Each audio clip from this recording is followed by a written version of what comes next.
학습 전략 첫 번째입니다. 첫 번째는 예습, 수업, 복습 이 세 가지 구조로 효과적인 학습은 반드시 이 3단계를 포함합니다. 그래서 이 학습 전략에서 가장 기본이자 핵심이 되는 구조는 예습과 수업, 복습이라고 할 수 있겠습니다. 이 세 단계는 단순히 순서대로 진행되는 과정이 아니라 서로 연결되어서 학습의 효과를 극대화하는 하나의 체계라고 볼 수 있겠죠. 그러나 많은 대학생들은 이 중에 일부 단계만 수행을 하거나 특히 제일 마지막 복습에만 의존하는 경우가 많습니다. 그래서 이로 인해서 노력에 비해 학습의 성과가 기대만큼 나오지 않는 상황이 발생하게 되는 것이죠. 먼저 예습은 학습의 출발점입니다. 즉, 전체 흐름을 파악하는 과정이기도 하죠. 예습의 목적은 내용을 완벽하게 이해하는 것이 아니고 수업에서 다룰 개념과 구조를 미리 익숙하게 만드는 데 있습니다. 예를 들어서 경영학 수업에서는 마케팅 전략이라는 단원을 배운다고 예를 들어 보겠습니다. 예습 단계에서는 교재에 해당 부분을 가볍게 먼저 읽고 시장의 세분화, 타겟팅, 포지셔닝과 같은 주요한 키워드를 확인하는 것만으로도 충분합니다. 이렇게 사전에 개념을 미리 덮여두면 수업 시간에 교수님의 설명을 처음 듣는 내용이 아니고 이미 본 내용의 확장으로 느껴지기 때문에 이해도가 훨씬 높아집니다. 다음으로는 수업에 대한 이해 중심 과정입니다. 많은 학생들이 수업 시간에 필기를 많이 하는 데 집중을 하지만 사실적으로 가장 중요한 내용은 이해하는 것입니다. 먼저 예습을 통해서 기본적인 흐름을 알고 있는 상태였다면 수업에서는 교수의 설명을 듣고 개념 간의 관계를 파악해보고 그리고 예시를 통해서 실제 적용 방식을 이해하는 데 집중할 수 있습니다. 예를 들어서 교수님이 특정 기업의 마케팅 사례를 설명할 때 단순히 내용을 받아 적는 것이 아니라 왜 이 전략을 사용했을까? 다른 방법은 없었을까? 이러한 질문을 스스로 던지면서 듣는 것이 중요하다라는 것입니다. 이러한 과정이 바로 능동적 학습으로 이어지는 것입니다. 마지막으로 복습은 말 그대로 학습 내용을 정리하고 자신의 것으로 만드는 단계라고 볼 수 있습니다. 복습의 단계는 단순히 노트를 다시 읽는 것이 아니라 배운 내용을 재구성하고 정리하는 과정이어야 합니다. 예를 들어서 수업한 후에 A4 한 장으로 핵심 내용을 요약하거나 또는 마인드맵을 통해서 개념 간의 관계를 정리해보는 것이 효과적입니다.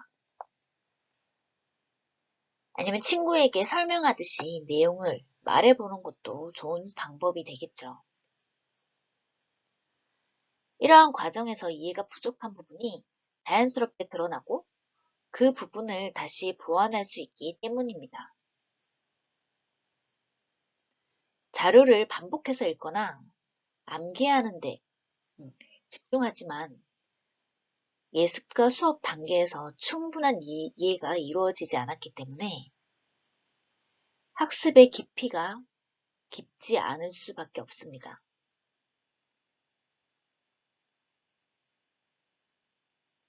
그래서 학생들은 이 세 단계 중 복습만을 학습이라고 생각한다는 점입니다.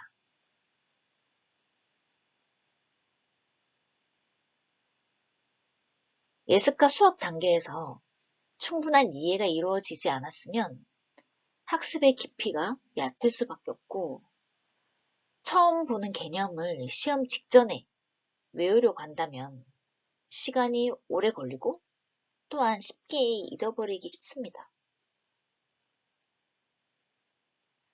그래서 이러한 예습과 수업을 통해서 여러 번 접한 내용은, 즉 반복하게 되면 훨씬 빠르게 정리되고 오래 기억에 남습니다. 결국 효과적인 학습은 단순한 반복이 아니고 예습으로 먼저 익숙해지고, 그리고 수업으로 이해하고, 그리고 복습으로 정리하는 이러한 순환 구조를 통해서 완성되는 것입니다. 이 세 단계를 꾸준히 실천하는 학생은 같은 시간을 똑같이 투자하더라도 훨씬 높은 학습 성과를 얻을 수 있습니다.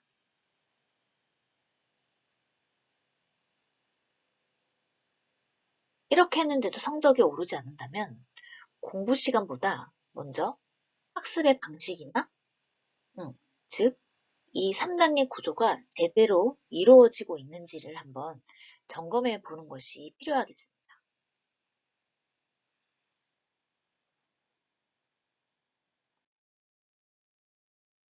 학습 전략 두 번째입니다. 여러분은 공부할 때 그냥 읽나요? 아니면 생각하면서 읽나요? 즉, 능동적 학습이란 단순히 책을 읽거나 강의를 듣는 데서 그치는 것이 아닙니다. 학습하는 동안 끊임없이 질문을 던지고 스스로 생각하면서 내용을 이해해가는 학습 방식이 능동적 학습입니다. 그래서 눈으로만 읽는 공부가 아니라 머리로 생각하면서 읽는 공부라고 할 수 있겠습니다.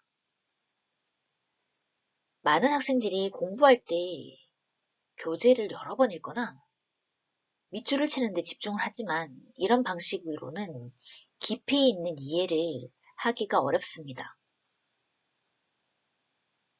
그 이유는 읽는 행위 자체가 학습의 전부가 아니라 그 내용을 어떻게 해석을 하고 연결해서 자신의 생각으로 확장하느냐가 더 중요하기 때문입니다. 예를 들어서 경영학 수업에서 어떤 기업의 성공 사례를 배운다고 한번 생각해 봅시다. 수동적으로 배우는 공부하는 학생은 이 기업은 차별화 전략을 통해서 시장 점유율을 높였다는 이러한 문장을 그대로 받아들이고 외우는데 그칠 수 있습니다. 하지만 반대로 능동적으로 학습하는 학생은 여기서 멈추지 않고 왜 이 기업은 원가 절감 전략이 아니라 차별화 전략을 선택했을지, 아니면 소비자들은 어떤 점에서 이 제품을 특별하게 느꼈을지를 스스로 질문을 하고 던지는 것이죠. 이렇게 질문을 하면서 학습을 하게 되면 단순히 사례 하나를 암기하는 것이 아니라 전략 선택의 이유와 그에 맞는 맥락을 이해하게 되고, 그리고 유사한 문제를 만났을 때도 스스로 적용해 볼 수 있는 힘이 생기는 것입니다.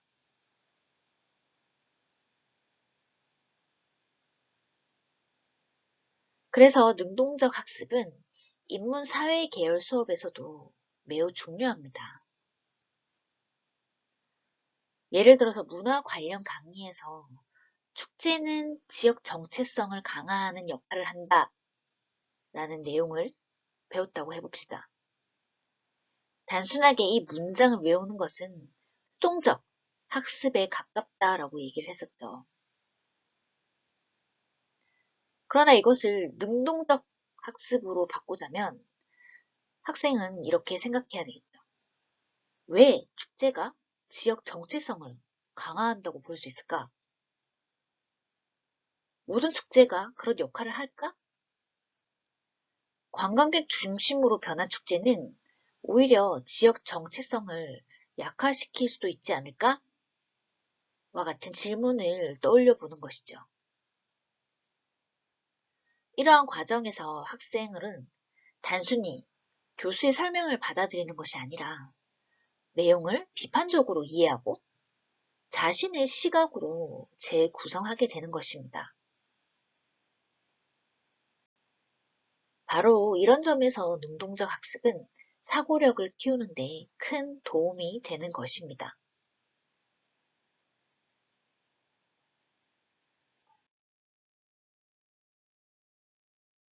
학습 전략 세 번째입니다. 학습 전략 세 번째는 요약 정리와 마인드 맵인데요. 첫 번째, 요약 정리에 대해서 설명해 드리겠습니다. 요약 정리는 대학 학습에서 가장 강력한 학습 방법 중에 하나입니다. 많은 학생들이 공부를 할 때 교재를 반복해서 읽거나 필기를 그대로 다시 보는 데에 많은 시간을 사용합니다. 하지만 이러한 방법만으로는 학습한 내용이 완전히 자신의 지식으로 바뀌기가 어렵습니다. 그래서 진짜 공부는 단순히 많이 읽는 것이 아니라 배운 내용을 스스로 다시 정리하고 다시 재구성하는 과정에서 이루어지는 것입니다. 바로 그때 필요한 것이 요약 정리가 되겠죠. 요약 정리가 중요한 이유는 학습 내용을 압축하면서 핵심을 스스로 선별하게 만들기 때문입니다. 수업 시간에 들은 내용이나 교재의 문장은 대부분 길고 설명도 많습니다. 하지만 시험이나 실제 활용 상황에서는 그 많은 내용을 모두 그대로 기억할 수가 없죠. 결국 중요한 것은 전체 내용 속에서 핵심 개념과 주요 원리, 그리고 중요한 사례를 골라내는 능력이 되겠습니다. 요약 정리를 하게 되면 학생은 자연스럽게 이 내용에서 가장 중요한 것은 무엇인지, 반드시 이 챕터에서 기억해야 할 개념은 무엇인지, 그리고 이 개념과 저 개념은 어떤 관계가 있는지, 이러한 질문을 생각하게 되죠. 그래서 요약은 단순한 정리가 아니라 이런 사고의 과정이라고 할 수 있겠습니다. 한 학생이 문화와 관광의 관계라는 내용을 배웠다고 한번 가정해 봅시다. 교재에서는 문화의 개념과 그리고 관광의 의미, 그리고 문화 관광의 사례, 그리고 지역 축제의 역할 등 여러 설명이 길게 제시되어 있을 수 있습니다. 하지만 이 내용을 그냥 읽기만 한다면 이해한 것 같지만 시간이 지나면 머릿속에서 흐릿해지기가 쉽습니다. 하지만 만약에 A4 한 장에 이 내용을 요약하려고 한다면 이야기가 달라지겠죠. 학생은 먼저 문화란 무엇인가, 관광과 문화는 어떻게 연결되는가, 그리고 대표적인 문화 관광 사례는 무엇일까? 이러한 지역 축제가 관광 자원으로서 가지는 의미는 무엇인가? 이러한 질문과 같이 큰 틀을 세우게 됩니다. 그리고 그 안에 핵심 단어와 짧은 문장으로 내용을 정리하는 것이죠. 이렇게 되면 긴 설명 속에 흩어져 있던 정보가 머릿속에서 체계적으로 연결되기 시작하게 되는 겁니다. 그래서 이렇게 A4 용지에 한 장으로 요약하는 것은 매우 효과적인 방법입니다. A4 용지라는 이렇게 한 장이라는 장수에 제한이 있기 때문에 학생은 모든 내용을 다 적을 수 없고 반드시 중요한 것만 골라내야 되겠죠. 이러한 과정에서 불필요한 설명은 줄이고 핵심 개념 중심으로 내용을 재구성하게 됩니다.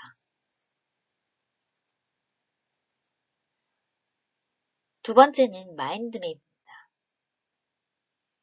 마인드맵이란 중심의 주제를 가운데 두고 관련 개념들을 가지처럼 뻗어나가면서 시각적으로 정리하는 방식을 마인드맵이라고 합니다. 이 마인드맵의 장점은 개념 간의 관계를 한눈에 볼 수 있는 데 있습니다.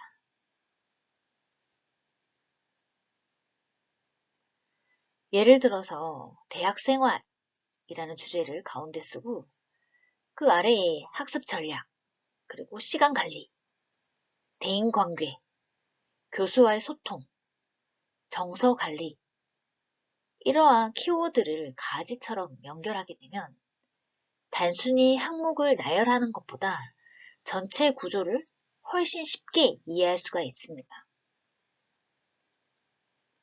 다시 그 아래에 각 항목을 세부 내용을 붙이게 되면 내용이 서로 어떻게 연결되는지 자연스럽게 보이게 되는 것입니다. 이렇게 시각적으로 정리하는 것은 특히 복잡한 내용을 정리할 때 매우 효과적이라고 볼 수 있겠습니다. 하지만 요약 정리에서 가장 중요한 핵심은 단순히 짧게 줄이는 것이 아니라 내 언어로 바꾸는 것이라고 할 수 있겠습니다.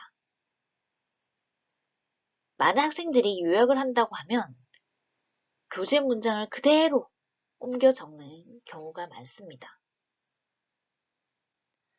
그러나 그것은 정리처럼 보일 뿐 실제로는 이해가 깊어졌다고는 보기가 어렵습니다. 그래서 내 언어로 바꾼다는 것은 교수님이나 교재가 설명한 내용을 내가 이해한 방식으로 다시 표현하는 것입니다. 예를 들어서 교재에 문화는 인간의 생활 양식과 가치관이 집단적으로 형성된 총체적인 산물이다 라고 적혀 있었다면 이것을 그대로 외우는 것 대신에 문화는 사람들이 함께 살아가면서 만드는 생활 방식과 생각의 틀이다. 이렇게 자신이 이해하기 쉬운 말로 바꾸는 것입니다.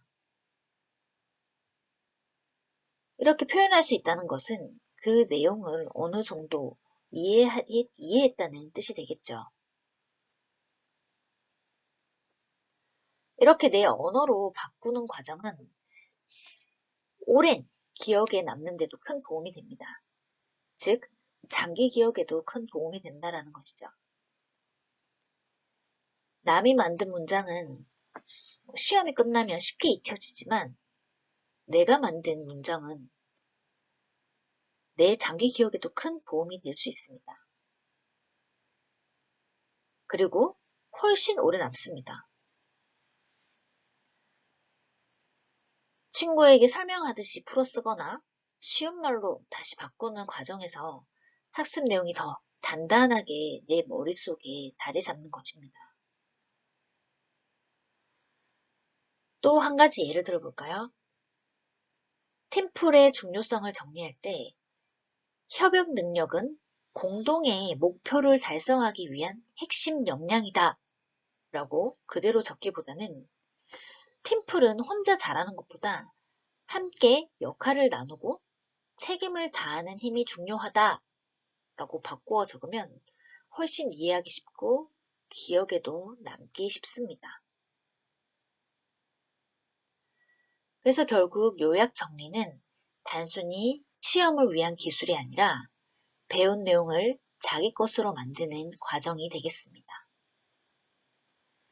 A4 한 장 요약은 핵심을 압축하는 힘을 길러주고 마인드맵은 개념의 구조와 관계를 한눈에 보게 해주고 그리고 내 언어로 바꾸는 과정은 이해를 깊게 하고 그리고 기억을 오래 남게 만드는 것입니다. 그래서 공부를 많이 했는데도 남는 것이 없다고 느껴지면 읽는 시간만 늘릴 것이 아니라 요약 정리하는 습관을 들이는 것이 훨씬 중요하겠습니다. 그래서 진짜 실력이라는 것은 많은 정보를 머릿속에 넣는 것이 아니라 그 정보를 정리하고 연결해서 자신의 말로 설명할 수 있을 때 비로소 만들어진다라고 할 수 있겠습니다.